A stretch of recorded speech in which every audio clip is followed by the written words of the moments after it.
and her ex-husband owns Family Pizza in Miami. We'll be sitting here. And then you get one. That'd be, I got a couple years And left. toss her a crown. I thought, that's what I was told 6 months ago, that I had a couple of years left. And then just like that, boom. Right. It was overnight. I told her huddled around the table. It's like, Yeah. yes, it's like you're. Are we ready? Okay, now we're ready. I'd like to call this meeting of the Ledger Town Council to order. Please join me in the Pledge of Allegiance. I pledge Allegiance to the flag of the United States of America and to the republic for which it stands, one nation, under God, indivisible, with liberty and justice for all.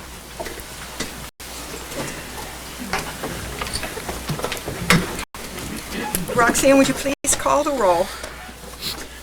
Mrs. Davis? Here. Mr. Dabrowski? Here. Mrs. Ingles? Here. Mr. Malone? Here. Mr. Marshall? Mrs. McGrattan? Here. Mr. Sibilia? Here. Mr. Soms? Here. Mr. Washington? Here. 8 here, 1 absent. Okay. Well, thank you all for coming. We like to see lots of people at our meetings. We rarely do. So I will turn this over to the mayor at this time. All right. So, you know that I've talked about how great the residents of Ledyard are, and the employees of the town of Ledyard, and the volunteers of the town of Ledyard. And it's really exciting to get to do what I'm going to do right now, because we had 2 incredibly unique, and they may not say so, but I say heroic acts by 2 incredible people in the town of Ledyard. So let me start with Chief Saccone. Come on up, sir. Yeah, if you'd like to bring Greg up too, firefighter Greg DeVore and Zach Pennington. So my first one is Chief Saccone got that very lucky opportunity to deliver a child. Oh. And to bring a life into this world, and it's something that probably doesn't happen all that often outside of the hospital, but when it does, it's really important that people like Chief Saccone and firefighter DeVore and Pennington are available. So I'm going to read this commendation for Chief Saccone now. Be it known, the mayor of the town of Ledyard takes pleasure in commending Galesbury Volunteer Fire Company Chief Anthony Saccone in recognition of your demonstration of professionalism and expert emergency medical care displayed on the night of October 5th, 2019, while assisting a mother in her pre-hospital delivery of her newborn daughter, Savannah Lee Howard, who is joining us here tonight. When our residents and visitors call for help, they depend on our first responders to assist them with mitigating the emergencies swiftly and professionally. The pre-hospital childbirth is a rare honor that few EMTs will ever have the distinction of assisting with during their careers in the medical field. Chief, you were able to assist the mother with the delivery and continue to lead the team of EMS responders throughout the emergency, resulting in a successful outcome for both mother and child, and I would say father too. On behalf of the residents of the town of Ledyard, I thank you for your service to your citizens and your decisive actions on that evening. And it's given this 22nd day of January, 2020. Thank you so much.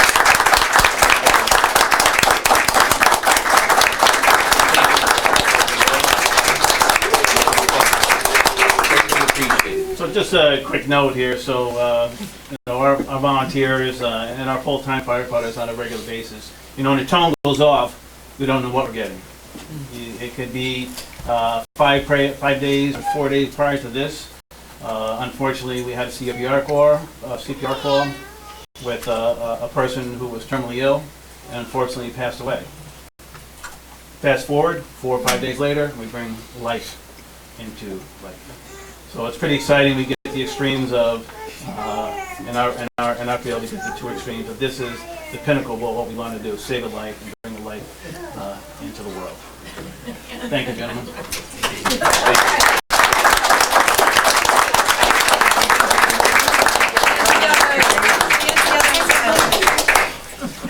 Can we get a photo with the baby? Yeah.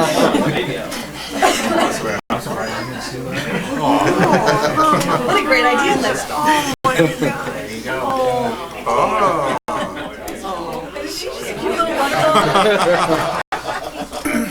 Yeah, we're gonna smile.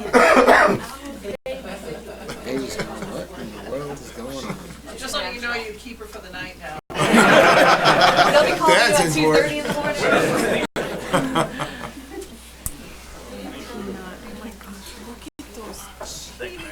You're welcome. Thank you. I appreciate it. Thank you. So my second one of the night here, Mr. Scott Johnson Jr., please come up for me. So Scott, I was away Christmas break, and keep my phone with me, and I get to see what's going on. And so I see the 911, and I see that there's an issue at the Parks and Rec / Senior Center. I said, oh boy.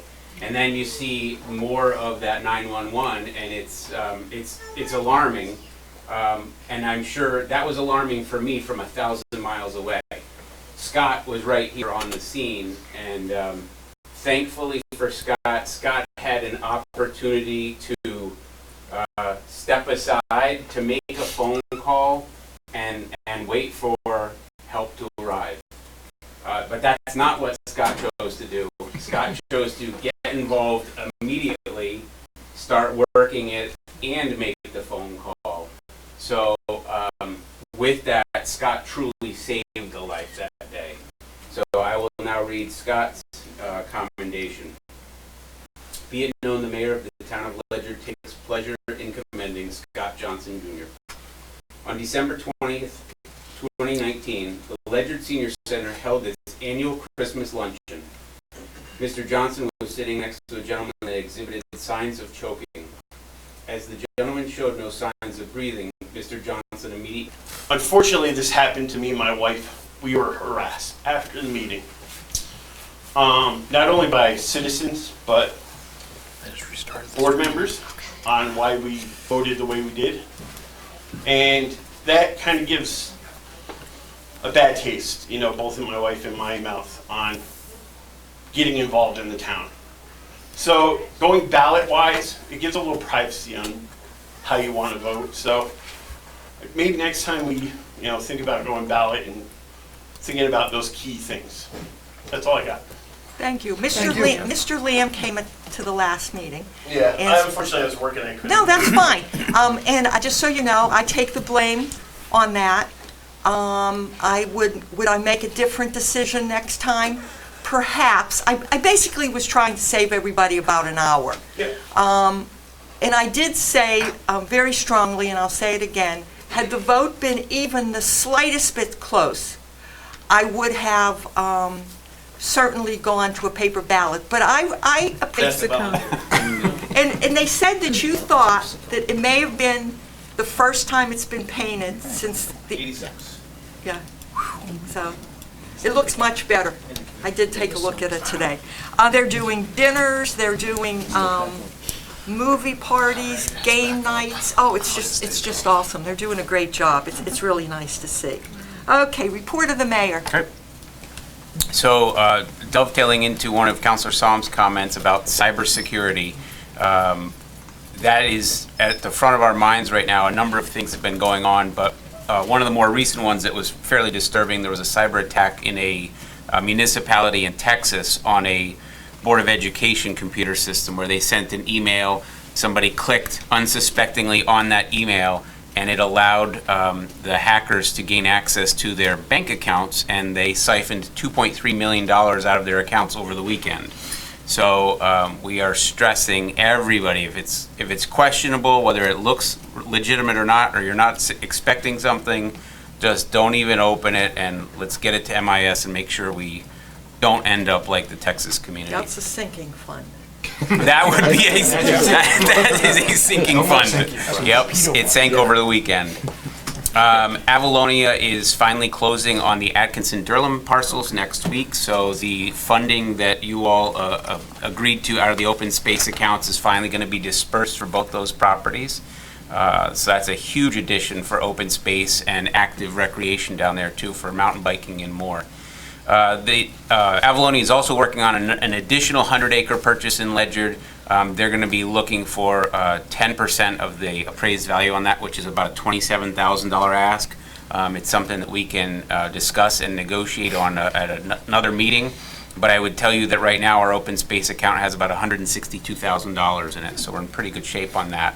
And I think that the partnership that we've created with Avalonia in terms of the purchasing power that we kind of have for open space is a very good one.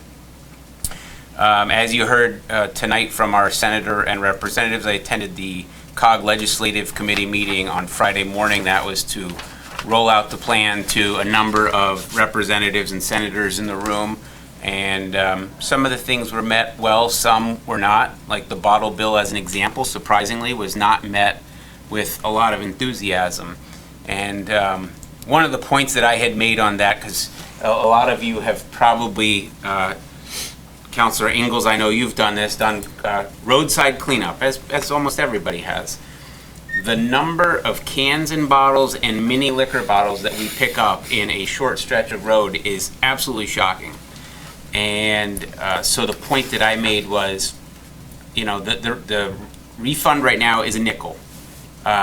It was a nickel when I was about 10 years old doing it, and I'm almost 50. So we're not doing a whole lot in terms of incentivizing that stuff to get recycled. So I would love to see it go to a dime for all cans and bottles, and then include things like the energy drinks, the sports drinks, and water and teas.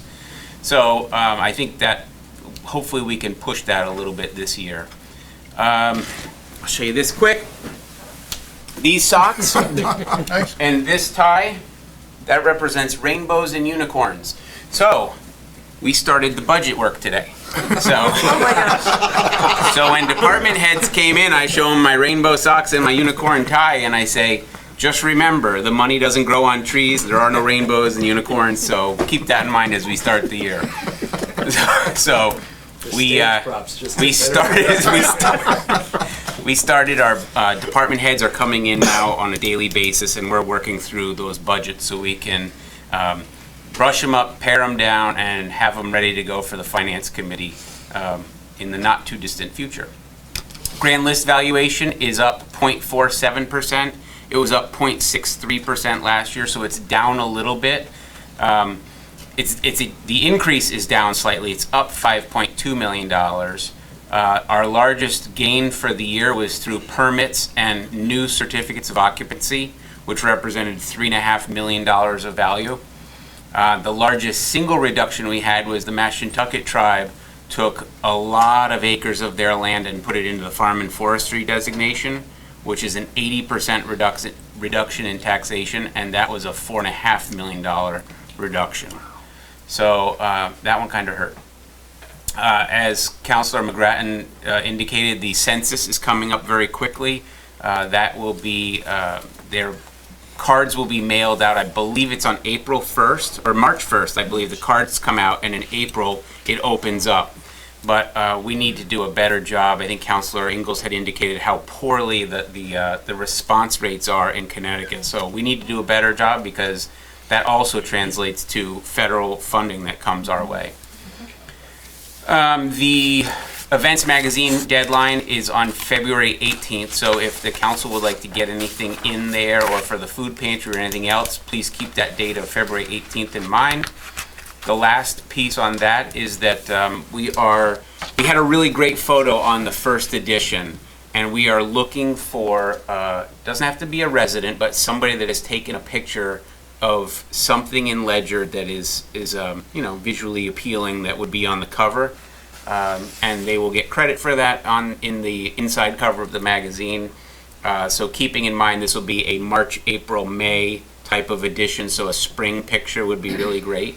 But if people are out there and they're photographers and they have something great, I think there's something on the forum, right? Yeah, and I think the important thing to add is that where we're running into difficulty as far as people submitting is that most people shoot horizontal, and it needs to be portrait. And That's so true.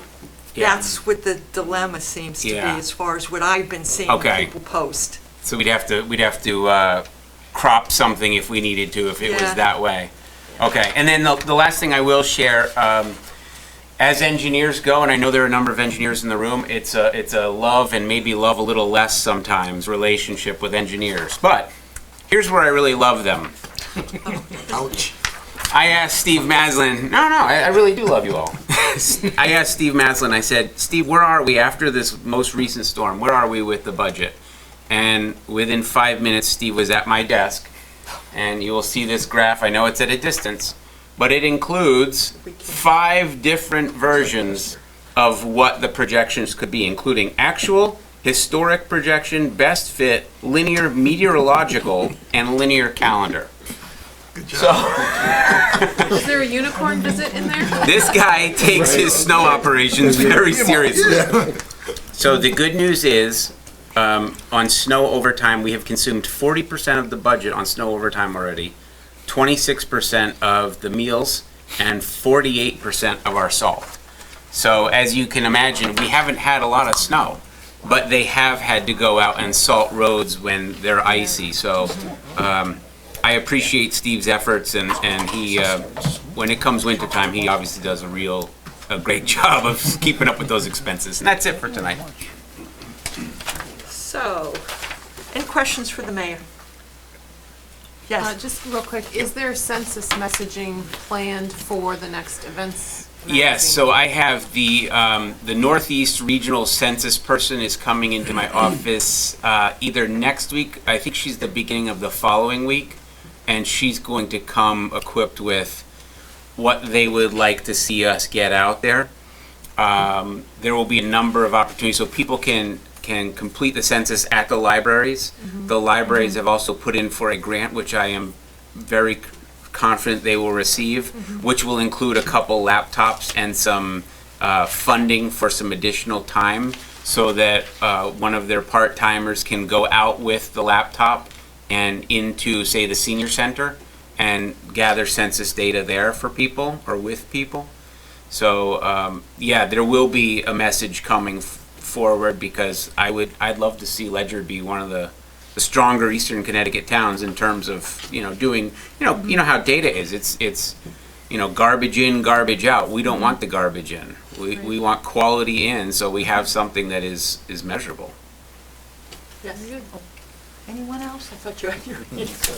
Okay. All right. We have no old business. Does anybody like to amend the agenda under new business? Hearing none. Finance. I move to adopt a proposed authorizing resolution of the Ledyard Town Council, State of Connecticut, Department of Emergency Services and Public Protection, Division of Emergency Management and Homeland Security, as contained in the draft dated January 6, 2020. Second. So this is a grant we apply for every year. It helps fund our Director of Emergency Services, and it pays for half of his salary, which is a part-time job, but every little bit helps, and this is something, as I say, we do every year. Any questions? Roxanne, would you call the roll? Mr. Sebelia? Yes. Mr. Soms? Yes. Mr. Washington? Yes. Mrs. Davis? Yes. Mr. Dombrowski? Yes. Mrs. Ingles? Yes. Mr. Malone? Yes. Mrs. McGrattan? Yes. 8 in favor, 0 opposed. Motion carries. Next item. I move to adopt a proposed resolution relating to Regional Performance Incentive Program grant applications by SCCOG, Southeastern Connecticut Council of Governments, as contained in the draft dated January 15, 2020. Second. So this is a program that's new. COG is asking every town to apply, and if every town doesn't, this won't go through, but it is, in my opinion, a first attempt at regionalization. The funds would be provided by the state in the first year and would cover a regional regional employees to do sort of part-time work for smaller towns. The first year is paid for by the state, and then there are declining funds after that, but ultimately the idea is to fully fund it through participation fees to the towns. So basically, if you use it, you pay. If you don't use it, you don't pay. So it potentially does not cost us anything, unlike many of the state grants that we always look at with a careful eye, which says it's free this year, next year you get to pay. That won't happen with this, because we would only use it, we would only pay if we use it. So an example would be a part-time, and this is just an example, but a part-time zoning official that is shared by all the towns, instead of every town having their own, and they make a business case for how that would save money in the long run. So, Finance talked about the fact that it bears resemblance to other state grants, as I mentioned, free 1 year and then you pay. We think it's a good thing. We think it's worth looking into, and I made the comment, and I'll make it again. You have to start somewhere with regionalization, and this looks like a good start. Any questions? Yes. So, as part of the grant, the state requires that all the towns sign on to this program. So, they want to know that everybody in the COG, in this case, wants to participate. The three positions are human resources, the code enforcement official, which can also include state building code enforcement, which would probably have more value to a town like Ledyard, and a grant writer, a full-time grant writer. Which we might use, because we don't have one. Which, yeah, I would think we would welcome that opportunity. And then, if it works out, the employees would be at-will employees for year one. So if after year one, people are not using these services, the COG cuts them loose and we're done. If people are using them, it becomes kind of a per diem type of situation where as you use them, we're going to be paid, or we're going to be paying, I should say. So I agree with Councilor Solms. I support the initiative to come up with some level of regionalization for things or positions that are less maybe critical to being internal to the town hall. So I think it's a good start. Mary, you had a question? No, I had you a did. concern because reading through it, I was having difficulty understanding how I was going to get paid for it. Yeah. And 'cause part of it had this whole matching and going, Right. okay, what does this matching actually mean? Who's paying the matching part? And even with this, even with reading through this, it's not fully funded by the state. Right. There's still a 10% that's funded by somebody. And I'm assuming that's funded by SCOG Yep. Yeah. for the first year. Okay, that was my concern. Because it looked like, okay, who's Yeah. doing the match? Right. Are we buying into something without, we're having to pay for something that we may never use? Yeah. That was my fear. I could also see us using the regional code enforcement official if they wrote the hours the way I like to see it. I could see every town using this, because one of the things that happens when you have a zoning and a wetlands officer, they're working Monday through Friday, normal business hours, and if somebody's gonna do something that they shouldn't be doing, that the zoning official would be looking at, they do it after hours. So having this regional person available on a part-time basis outside of normal business hours, it's not part of the plan, Yeah. but I think it would be a good idea. Yeah. And they're full-time positions, but just available to each town on a part-time basis. Some of the towns have grant writers on staff, like Groton and New London. They have grant writers, they have full-time HR, they have the full complement. So some of those towns most likely won't be using this, but as Bill had indicated, there's a good number of smaller towns. They don't have HR, they don't have a grant writer, and they might have a part-time zoning, wetlands, and building official. What was the background as far as that every town has to sign it? So that was something that we talked about at the COG, because the Council of Governments was questioning why the state requires 100% buy-in if we are to apply for the grant.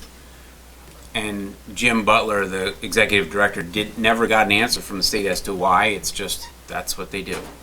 Because the odds of it getting 100% to me is slim to none, I would think. Yeah, It's a town that'll never, ever need it, a big town, Hartford. No, it's the buy-in is only regionally. So there Oh, there are I think 8 COGs in the state of Connecticut, Okay, maybe a few okay. less. So it's on a COG by COG basis. Okay, So- so how many in our case would that be? So there's 21 towns Okay. in our COG, and some of them, like I said, New London and Groton, they don't care, they won't use it, Yep. but they're not opposed to signing on because Okay. it doesn't cost them anything. Okay. It's a use it. If you use it, you pay. Okay. But in the years out though, say after the first year, what happens though if say Groton or New London says we're out, Groton, Norwich, they say we're not in? Is that a condition for the continuation? No, because the cost is shared over the towns that are Alright. participating. So if all 21 towns sign on, but 10 of them actually use the service, those 10 towns are picking up, say, the $100,000 cost of each of these employees. And because when I was reading through it, one of the things that came out when I was reading about the grant writer, and I'm thinking you got this pot of money, you got all these towns with grant writers writing for these grants. Yeah. Now, when you have you have 21 towns with one grant writer, Yeah. can I throw in a couple extra bucks to the grant writer so he gives That us was ledger? my point. Something to ledger? Exactly. We talked about that. Where's the priority? Yeah. Yeah. And grant writing could be one that's people go to the well a lot on grant writing or HR, and maybe less so on the building and code enforcement.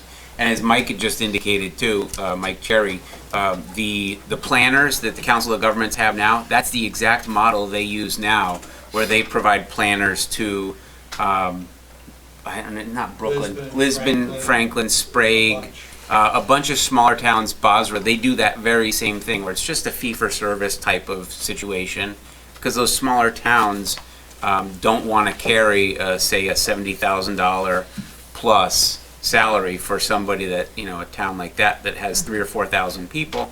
They can't afford it, and they probably don't have a need for it. I do see a lot of value though, relative to like HR issues, because then you have somebody who's up to date on stuff, Right. building enforcement stuff. Those things are really easy. It just gets a little bit squirrely when you start talking about things that are really particular to the town. Right. Unless they get somebody who's really good and manage like 3 towns, But then the other question I have is it in addition to down the road, just jumping down the road saying, this is all roses and everything is great. You jump down the road, what's the impact? Is it kind of succession planning for people who may be retiring out or something? Because what happens to people who presently hold those types of jobs? Where do they go? So you're talking about if it's a town. So let's say a town employee holds the current position.